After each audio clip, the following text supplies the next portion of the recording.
Mateus, capítulo 11, versos de 16 a 19.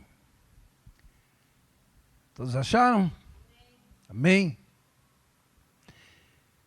Mas a quem assemelharei esta geração? É Jesus que está falando, irmãos. É semelhante aos meninos que se assentam nas praças e clamam aos seus companheiros e dizem: tocamos flauta e não dançastes, cantamo-vos lamentações e não chorastes. Porquanto veio João não comendo nem bebendo, e dizem: tem demônio.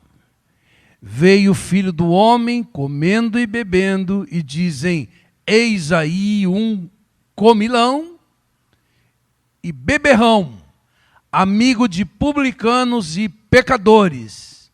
Mas a sabedoria é justificada por seus filhos. Os irmãos percebem que a gente descontente no texto, né? Que nada consegue agradá-la. Por isso eu dei como título para essa mensagem: a síndrome do descontentamento. O que é o contentamento, irmãos? O contentamento não é sinônimo de uma vida medíocre, destituída de boa ambição. A pessoa se contenta, apática, se contenta. E eu estou adjetivando a boa ambição, porque existe uma ambição desmedida. É quando eu, além de querer mais, eu quero mais só para mim. E ela avança para a cobiça. Eu quero mais só para mim a qualquer custo. Essa é a cobiça. Mas existe uma ambição boa. Não é pecado desejar mais. Podemos desejar mais, mas temos que perguntar: quanto custará esse desejo? O que isso vai sacrificar? Vai sacrificar a minha saúde? Meus relacionamentos? Isso vai sacrificar minha vida com Deus? Então já não é um desejo legítimo, não é? O contentamento também, irmãos, não nada tem a ver com a apatia, com o desânimo, com a preguiça ou a falta de propósitos e alvos na vida. Pessoa acomodada, isso não é contentamento, tá, irmãos? O contentamento é uma virtude de quem sabe celebrar toda boa dádiva, todo dom perfeito que vem do Pai das luzes, em quem não há sombra nem variação. É uma virtude de quem aprendeu a andar contente em toda e qualquer situação. É uma virtude de quem aprendeu a celebrar o que tem, sem andar frustrado pelo que ainda não tem. A celebrar o que é, sem andar frustrado pelo que gostaria de ser. Por isso Paulo diz que é grande ganho, digo, a piedade com contentamento. E tendo o mínimo para a sobrevivência digna, devemos estar contentes, é o que ele diz em 1 Timóteo capítulo 6, verso 8, tendo, porém, sustento e com o que nos cobrimos, estejamos com isso contentes. E o termo técnico traduzido por contentamento significa suficiência interior capaz de manter a paz no nosso coração a despeito das circunstâncias. Vocês entenderam? Então, nessa figura trazida por Jesus, há dois grupos de crianças que se organizam numa praça para brincar, assim, num campo aberto. E por que será que Jesus traz à cena crianças? Porque de crianças, irmãos, se espera um comportamento infantil, um comportamento imaturo, um comportamento mimado, um comportamento egoísta. A criança diz assim: eu não te dou esse brinquedo porque é meu. Entende? Então, um grupo de crianças sugere uma brincadeira alegre, com música, com dança. Como acontecia no cortejo de um casamento, que os acompanhantes dançavam e cantavam alegremente. Mas outro grupo não adere à brincadeira e as crianças ficam carrancudas, mal-humoradas e não querem dançar. Foi isso que Jesus disse. E o outro grupo pensa assim, bom, já que esse grupo não está para dança, quem sabe a gente consegue motivá-lo com cânticos de lamentações. Então tenta-se mudar a brincadeira para ganhar a adesão deles, e agora a brincadeira não é mais casamento, a brincadeira é funeral. Como se fora um sepultamento. Agora vamos brincar de velório, com direito à lamentação e choro, como era comum nos sepultamentos do Oriente. Mas eles continuavam descontentes, insatisfeitos, contrariados e também não aderiam à brincadeira. Você entendeu a ilustração? Com essa ilustração, Jesus estava enquadrando os líderes de Israel para os quais nada o que vinha de Deus os satisfazia, os fazia contente.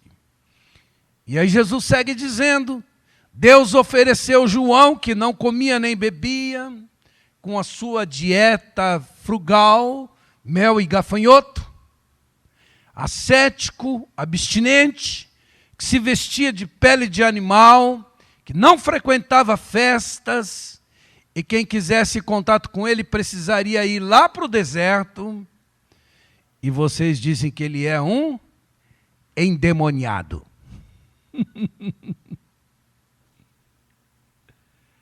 Deus ofereceu Jesus comendo e bebendo com entusiasmo, comparecendo em festas, não vivendo recluso, ao contrário, convivendo com as pessoas. E vocês dizem o quê?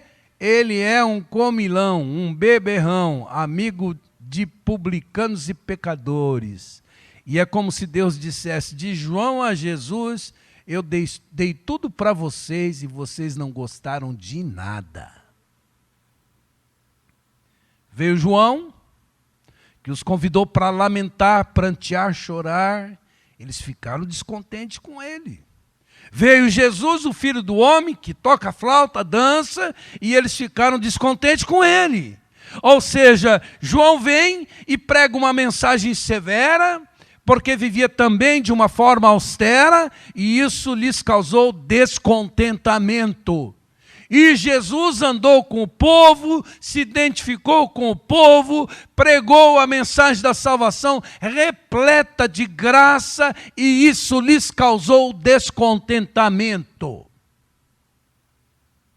Por isso, Jesus considerou aquela geração de religiosos uma geração infantilizada, imatura, mal-humorada, descontente, insatisfeita, que nem Deus conseguia agradar.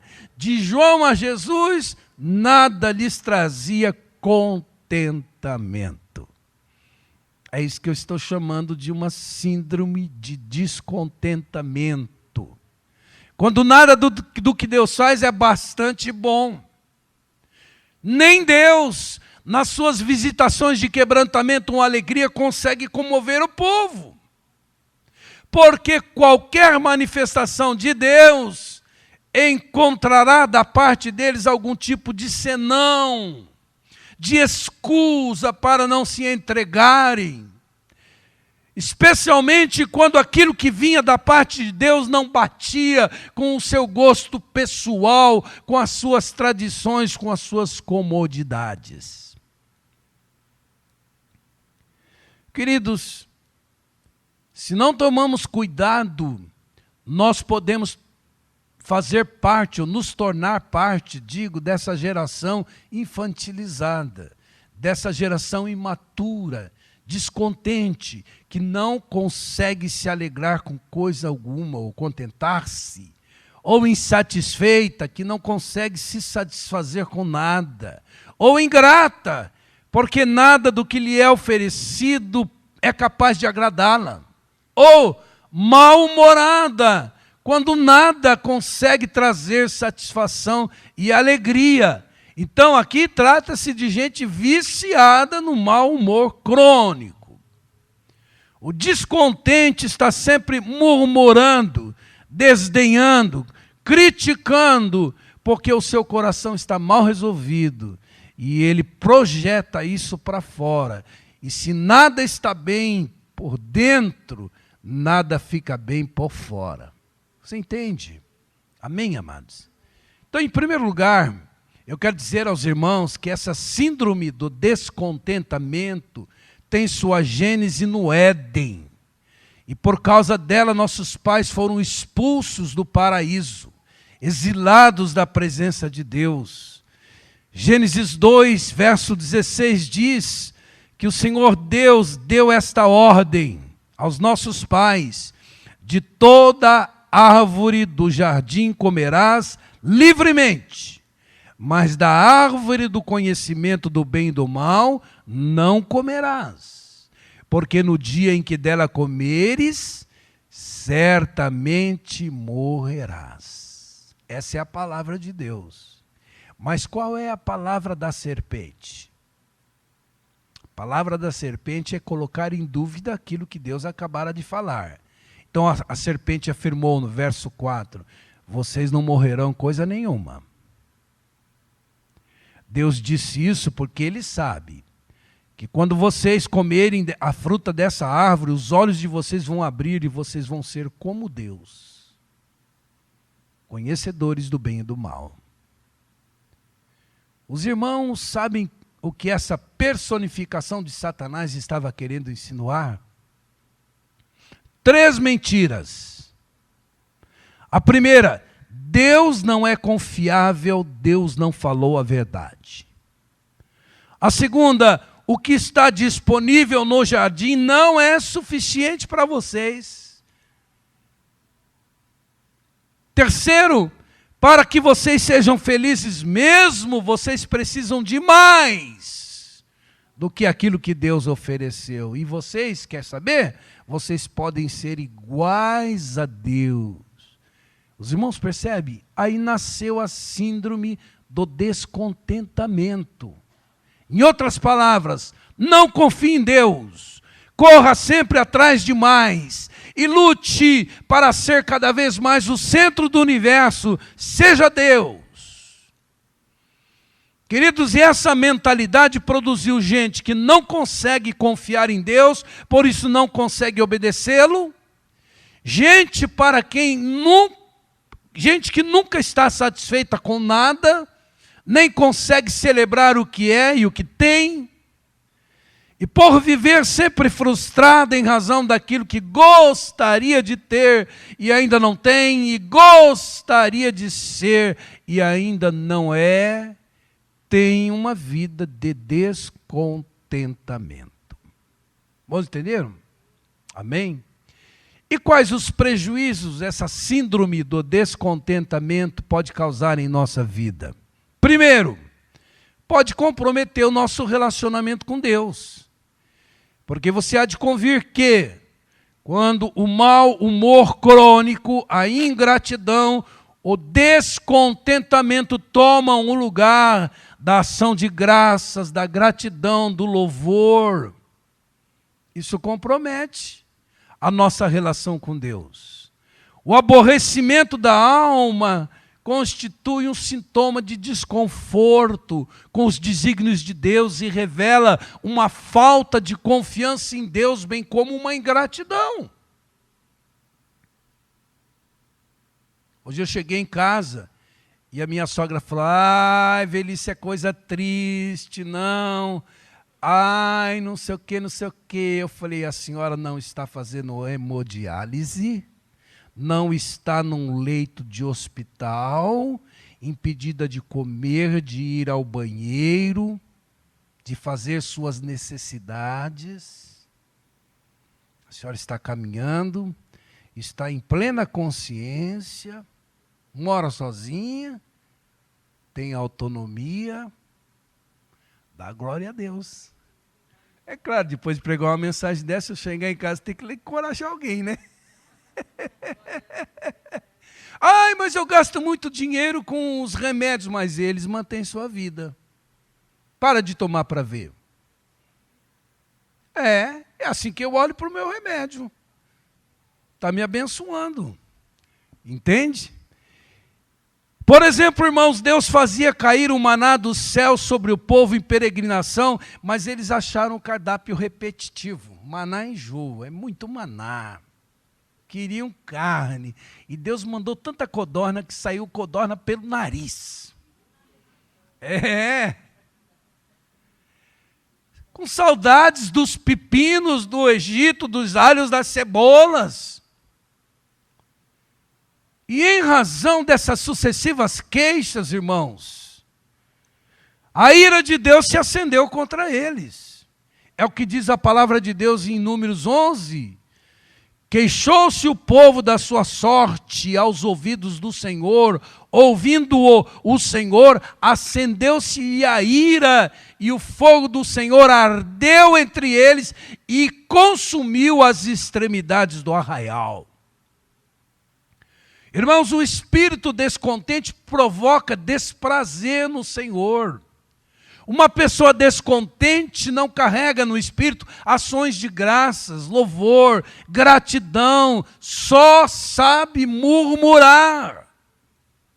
E nada pode preencher um coração murmurador, porque ele sempre tem uma reclamação a fazer.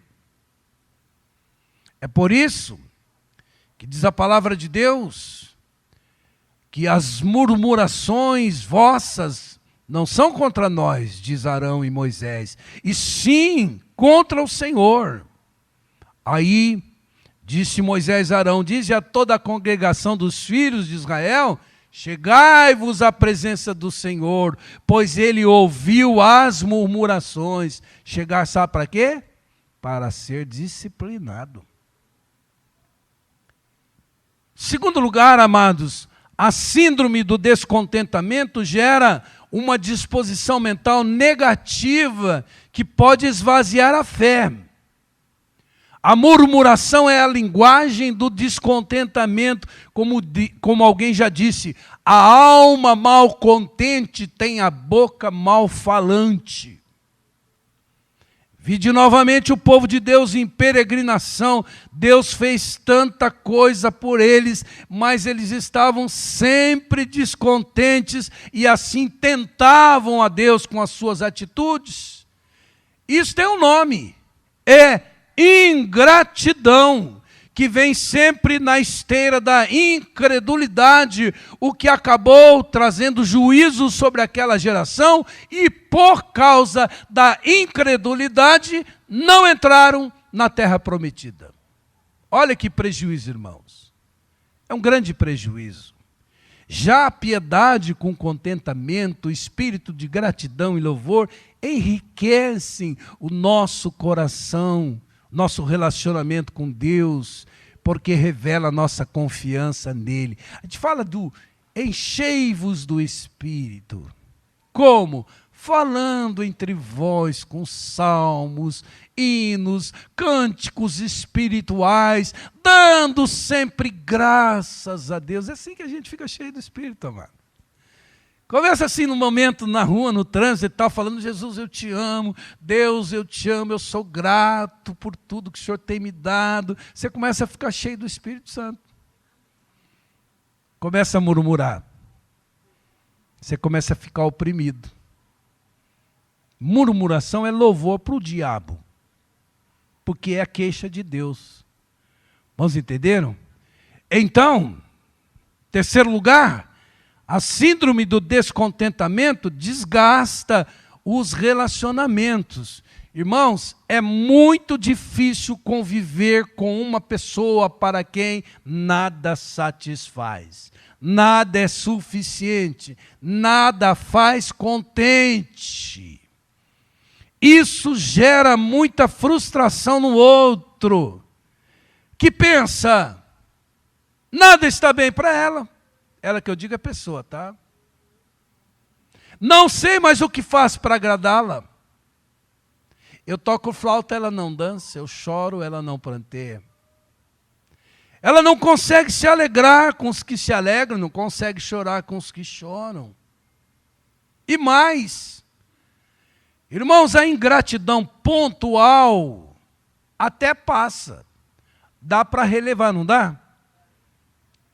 É melhor sofrer uma ingratidão do que fazer uma ingratidão, né? Eu penso sempre nisso.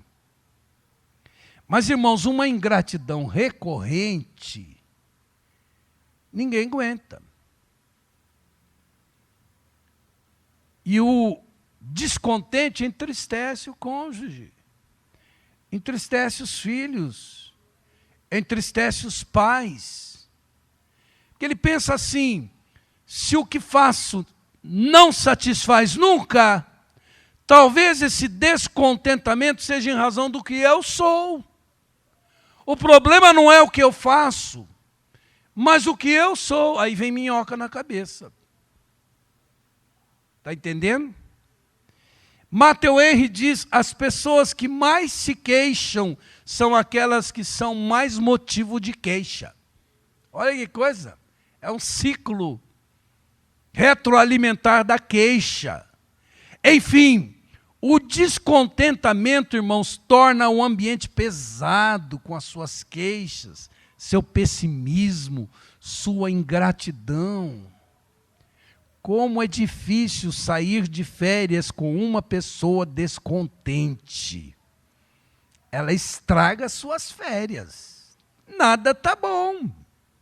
Porque há imprevistos numa viagem. E você vai relevando. Estamos de férias, não é?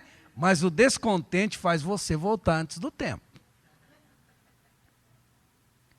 E há pessoas tão mal-humoradas que a alegria do outro chegam a elas como uma ofensa. Como é que pode estar tão alegre se eu estou tão triste? Você já tentou, você já passou por um momento que você tem que recolher sua alegria? Você fala, vou ter que ficar aqui silente, porque se eu manifestar minha alegria, vai ficar ofendido. É, irmãos.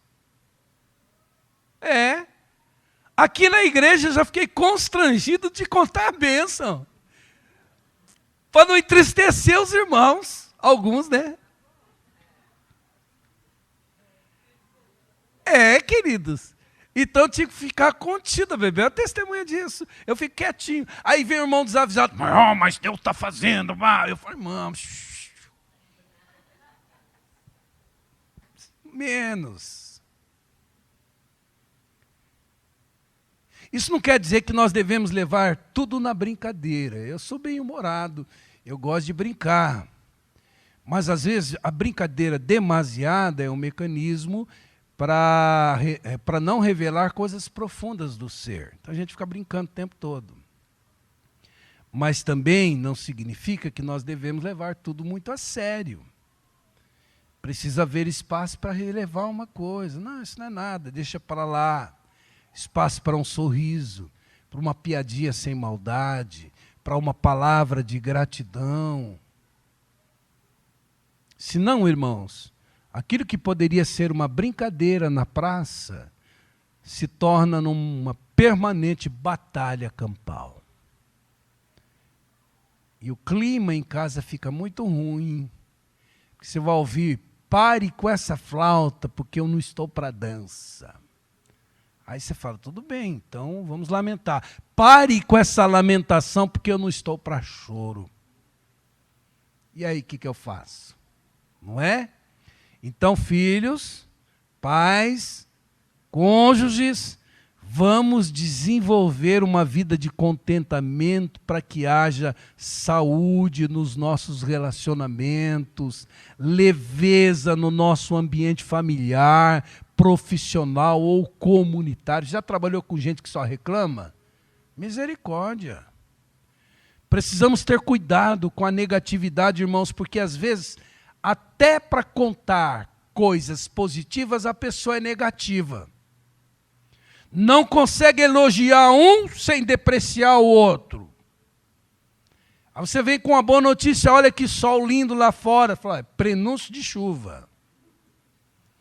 Ou então, coisa que eu já ouvi mais de uma vez, pastor, eu estou meio assim, preocupado com a calmaria da minha vida, geralmente vem coisa. Entende? Quinto lugar, a síndrome do descontentamento pode produzir doenças psicossomáticas em nós. Irmãos, sentimentos de tristeza, de insatisfação, de derrota, sempre nos adoecem. Assim como a alegria, o contentamento, o bom humor, a gratidão promovem saúde para nós. A neurociência tem desenvolvido muito, e ela dá conta de que podemos construir circuitos neurais, ou do medo, ou da coragem, ou da tristeza, ou da alegria, ou do contentamento, ou do descontentamento, como se fosse um treino da mente, e disso vai depender a nossa saúde emocional e física. Porque a Bíblia diz em Provérbios 14 que a paz de espírito dá saúde ao corpo. Que a alegria faz bem à saúde e estar sempre triste é morrer aos poucos. Olha que coisa séria, irmãos. Não é? Ok. Como superar essa síndrome do descontentamento? Em primeiro lugar, nós superamos essa síndrome do descontentamento quando somos cheios do Espírito de Deus. Cheios do Espírito de Deus, nós vamos manifestar o amor, a alegria e a paz. Isso não depende da circunstância. Amém, queridos? Por quê? Porque o descontentamento é obra da carne que nos oprime. Assim como a alegria, o bom humor, a gratidão, o contentamento é fruto do Espírito que nos habita. Então, essa busca de despertamento espiritual que estamos empreendendo aqui, passa também por uma vida de gratidão, de confiança em Deus, de ações de graças, de adoração ao Senhor. Amém, amados? Segundo lugar, nós superamos a síndrome do descontentamento quando re-hierarquizamos os nossos valores.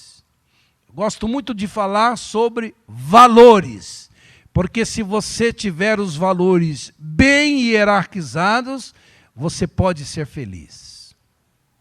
Isso acontece, irmãos, quando nós entendemos que o ser, aquilo que somos, é mais o importante do que aquilo que temos.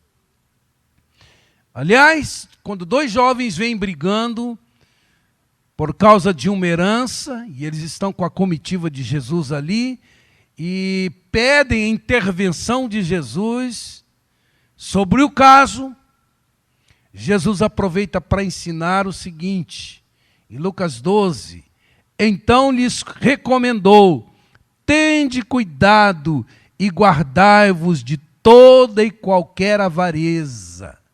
E aí ele arremata e diz, porque a vida de um homem, de um ser humano, não consiste na abundância dos bens que ele possui. Sabe o que Jesus está dizendo? Que em alguns momentos a beleza do ser vem como decorrência do desprendimento do ser, do ter. Imagine os irmãos, um desses irmãos, dizendo, olha, eu abro mão da minha parte da herança. Sabe por quê? Porque você vale mais do que esse patrimônio. Porque eu amo você e eu não quero perder você, então não faço questão disso. Isso é ser de alguém despreendido do ter. Irmãos, os valores passageiros que estão atrelados ao ter preciso estar subordinados aos valores eternos, o ser. Amém, queridos?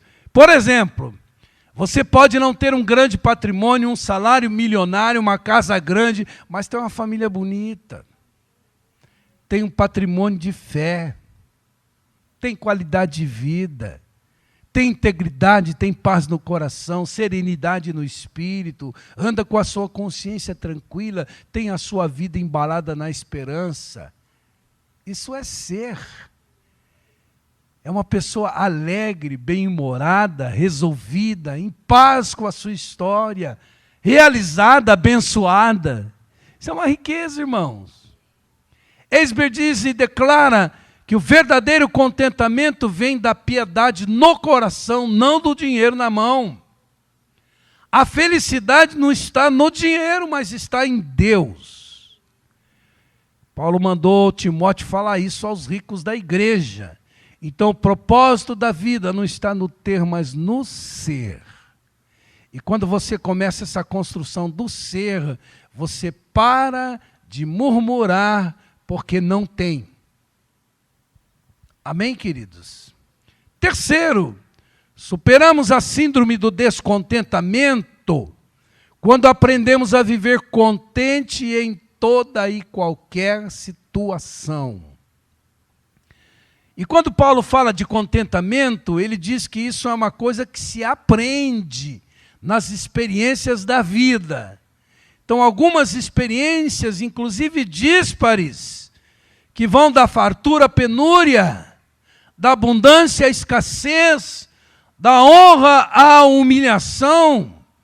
Se não vejo os irmãos, Filipenses 4, verso 10, ele diz: alegrei-me sobremaneira no Senhor, porque agora, uma vez mais, renovastes a meu favor o vosso cuidado, o qual também já tinhas antes, mas vos faltava oportunidade. Ele está falando de uma oferta que ele recebeu das mãos de Epafrodito, mandada pela igreja de Filipe. Aí ele diz: digo isto não por causa da pobreza, porque aprendi a viver contente em toda e qualquer situação. Tanto sei estar humilhado, quanto também ser honrado. De tudo, em todas as circunstâncias, já tenho experiência, tanto de fartura, quanto de fome. Ele já contou moedinha, né? Já contou moedinha para ir no supermercado? Assim de abundância, como de escassez. E diz: tudo posso naquele que me fortalece. Posso na humilhação, posso na honra, posso na fartura, posso na fome. Posso na abundância, posso na escassez, porque Ele me fortalece. Então perceba, os irmãos, que Paulo era um homem liberto em suas emoções, porque ele aprendeu a viver um estilo de vida simples, desembaraçado, desprendido. Por isso ele se contentava com as providências de Deus que chegavam às suas mãos. O que Paulo está dizendo é exatamente o contrário que aquela serpente disse lá no Éden. Ele diz: Deus é confiável. O que Ele disponibilizou para mim me basta. Eu sou digno sendo o que sou e tendo o que tenho. Por isso tudo posso naquele que me fortalece. Amém, queridos? Superamos também, estou caminhando para o final, a síndrome do descontentamento, quando criamos o hábito de celebrar aquilo que já temos e já somos. O autor de Hebreus, no capítulo 13, verso 5, diz: seja a vossa vida sem avareza, contentai-vos com as coisas que tendes. Porque ele tem dito: de maneira alguma te deixarei, nunca, jamais te abandonarei. Irmãos, o descontente, ele não consegue se alegrar com o que tem nem com o que ele é. porque fica sempre pensando que o melhor lhe foi negado e foi dado a outro. Por isso está sempre se medindo por fora, se comparando com os outros. E isso, irmãos, causa uma tremenda frustração. Sabe por quê? Se você caminha na vida se comparando, você vai encontrar sempre alguém que tem mais, que sabe mais, que é mais bonito, que é mais ungido. Entende? E aí você vai sempre estar frustrado, porque você tem um carrinho mais ou menos, mas o seu parente comprou um 0. Não é? Seu filhinho entrou na Uninove, mas o seu parente entrou na USP. E daí ele se forma, convida você para a festa de formatura. E você vai se alegrar com quem se alegra? Você vai murmurar com Deus. Não poderia ser o meu? Você fica infeliz o resto da vida. Quando você fica se medindo por fora. Se eu, como pastor, fosse me medir por fora e me comparar com líderes visionários, irmãos, eu me enterraria. Mas eu sei, e você deve saber também, que Deus tem uma medida para cada um de nós. Aquela parábola dos talentos diz isso, que Deus deu um tanto para um, tanto para o outro, um tanto para o outro, e quando Ele vem para prestar conta, Ele não exige a mesma coisa para todos. Então, eu só quero que na minha medida, quando Deus vier para a prestação de contas, Ele diga: servo bom e fiel, foste fiel no pouco, sobre o muito eu te colocarei. Amém, queridos? Essa revelação Deus tem me dado, e tem feito muito bem a minha alma. Por quê, irmãos? Quando nos ocupamos demais com aquilo que não somos, não temos, nós negligenciamos o que somos, o que temos, e a gente não celebra, não curte o momento, a vida, com alegria, e não desfruta do bem de Deus no presente. Amém, amados? E mais, como eu disse, nós devemos aprender a celebrar aquilo que já somos e aquilo que já temos, não aquilo que nós queremos ter ou aquilo que nós queremos ser. Seja grato a Deus por todas as coisas. Quinto lugar, nós superamos a síndrome do descontentamento elegendo um estilo de vida simples. Percebam os irmãos como Paulo simplifica a vida. 1 Timóteo capítulo 6, verso 7, ele diz assim: porque nada temos trazido para o mundo, nem coisa alguma podemos levar dele. Tendo sustento e com que nos vestir, estejamos contentes. Isso é contentamento. Eclesiastes diz a mesma coisa, no capítulo 5, verso 15. Como entramos neste mundo, assim também saímos, isto é, sem nada. Apesar de todo o nosso trabalho, não podemos levar nada dessa vida. Essa é a lógica do argumento de Paulo. Você veio sem nada e vai voltar sem nada. Entendeu?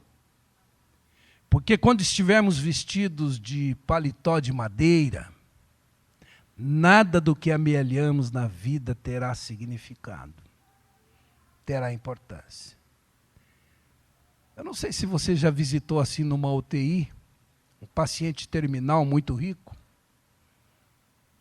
O Vitor estava dizendo que ele trabalha no hospital, né? Você fala, de que adiantou tudo? E o que o dinheiro pode fazer por esse cara agora?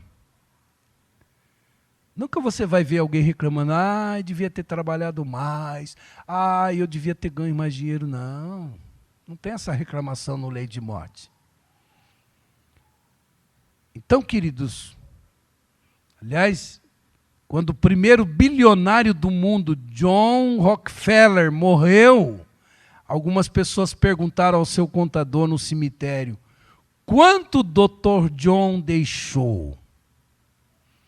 Ele respondeu: tudo que tinha. não levou nada. Por isso, Gold diz que o contentamento não vem quando todos os nossos desejos e caprichos são satisfeitos. A alma humana é insaciável, irmãos. Mas quando restringimos os nossos desejos às coisas essenciais, aí vem o contentamento. Tá bom. Amém? Você entendeu? Eu não preciso construir patrimônio para 3 gerações. Cada geração que aprenda.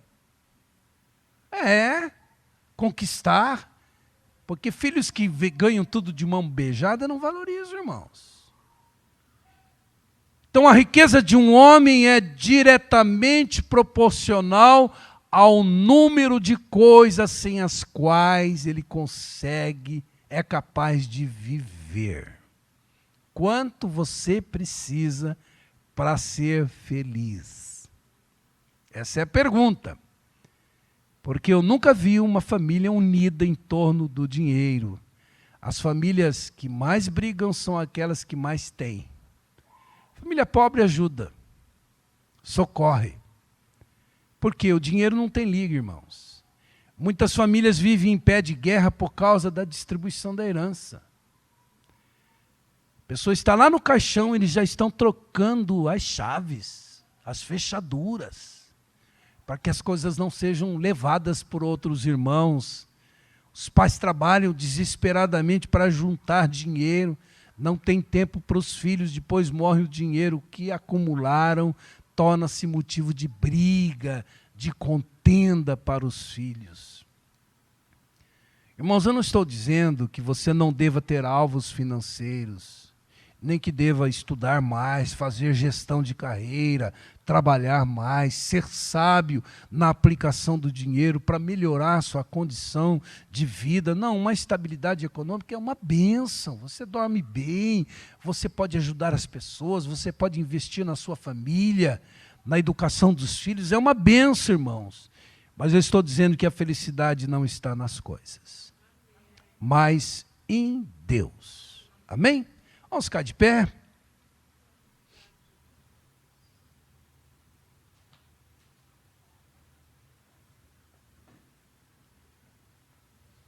Então eu convido você nessa tarde, quase noite, a estabelecer diante de Deus um propósito de desenvolver uma vida com contentamento.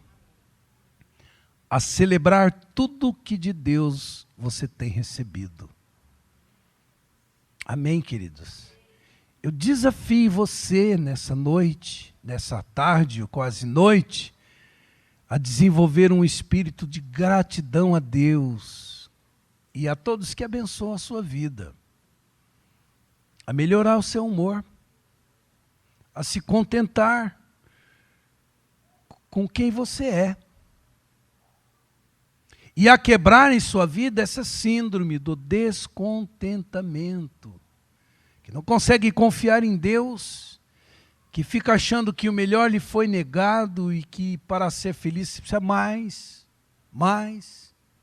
que faz com que a murmuração tome o lugar do louvor, das ações de graças, da adoração.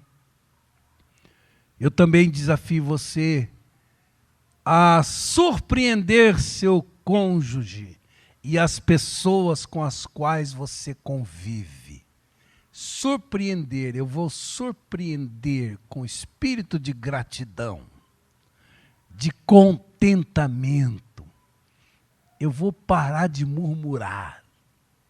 Eu serei grato a tudo que Deus tem feito. Amém, queridos?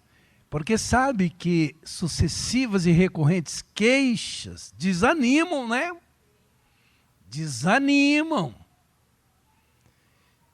Que você tenha essa visão construtiva da vida, esse senso de justiça, esse bom humor, essa alegria, esse contentamento que é produzido naturalmente pelo Espírito Santo. Amém, queridos? E eu quero desafiar você a priorizar a construção do seu ser, para não ficar derivando o seu valor daquilo que você tem ou deixa de ter. Constrói isso. Eleja um estilo de vida simples. Seja grato a Deus por tudo que Ele já tem feito em sua vida. Mas você poderia dizer assim, mas pastor, esse é o meu jeito de ser, sabe? Essa é a minha natureza. Eu nasci chorando, pastor. Eu também nasci chorando. Mas você não precisa chorar o resto da vida. Não é? Por quê, irmãos? Porque essa é uma arma que o inimigo tem usado contra você para arruinar as suas emoções, a sua saúde, os seus relacionamentos e a sua vida com Deus. É espiritual, irmãos. E olha, eu quero te ensinar uma coisa muito importante que eu aprendi na vida. Você é habitado pelo Espírito Santo de Deus. O Espírito Santo habita você. E todas as suas faculdades, o que você sente, o que você deseja, o que você escolhe, o que você pensa, podem ser subordinadas ao Espírito Santo de Deus. Logo, se você render-se ao Espírito, Ele vai mudar a sua disposição mental. Isso é a renovação do entendimento, de forma que você será potencializado para dizer não ao descontentamento. E sim à vida de contentamento. Qual é o desafio? Vamos virar essa chave? Amém, queridos? Vamos virar essa chave? Em nome de Jesus. Dizer, Deus, eu vou falar de forma diferente, eu vou sentir de forma diferente, eu serei grato em nome de Jesus, e isso vai mudar minha vida, minha disposição mental, meus relacionamentos, o ambiente familiar, o ambiente de trabalho. Seja alegre, meu irmão. Ninguém perde na vida por ser construtivo. Todo mundo perde por ser negativo. E o Evangelho é positivo. Porque ele cogita da fé. E com fé tudo é possível. Com fé você vê a glória de Deus. Amém, queridos? Feche seu olho então e assuma esse propósito diante do Senhor. Em nome de Jesus. Em nome de Jesus, vigia, vigia. Vigia a sua língua. Vigia. Em nome de Jesus, diz, Senhor, eu quero ser um instrumento de contentamento, de gratidão, de louvor, de ações de graças. Eu vou mudar o ambiente da minha casa, eu vou mudar a minha disposição mental, eu vou mudar em nome de Jesus. Satanás não vai mais usar a minha boca para reclamar, para murmurar, sem conhecimento de causa, não. Muitas vezes a murmuração não tem nada a ver com a realidade, é só uma opressão espiritual, um descontentamento da alma. E você vai dizer, Deus, eu quero ser grato a tudo que o Senhor tem nos dado, a tudo que o Senhor tem me dado. Deus, eu ofereço a minha vida aqui no teu altar, e dos meus irmãos também. E queremos ser cheios do Espírito Santo.